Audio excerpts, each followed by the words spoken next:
जुअता पलानी बरसात में, अरे अब नहीं रह भोला साथ में।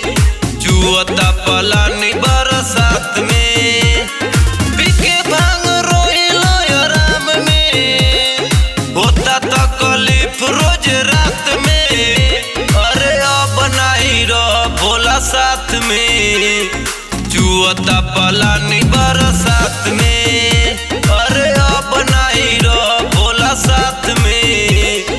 जुअता पलानी बरसात में।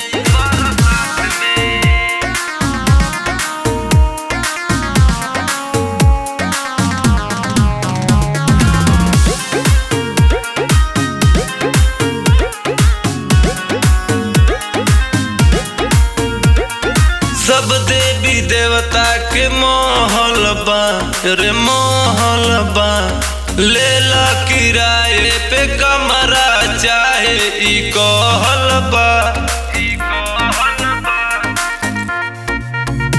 अब हमरा से दुख न कटाई भोला जी, रोज रोज भंगिया ना पिसाई भोला जी।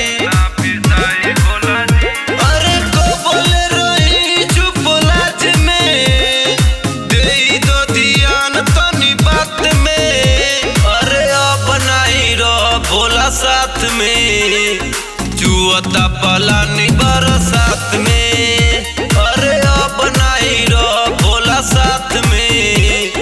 जुअता पलानी बरसात में, जुअता पलानी बरसात में।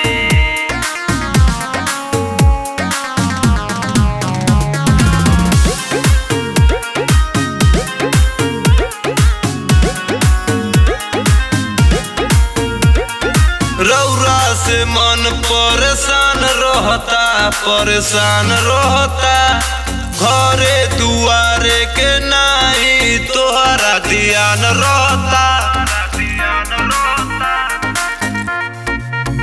कहे तोहरा से कार्तिक गणेश स्वामी जी, करे बिनती चंदन अभिषेक स्वामी जी।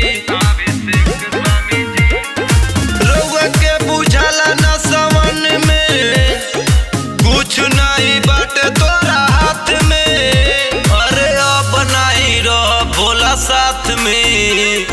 जुअता पलानी बरसात में, अरे अब नहीं रह भोला साथ में।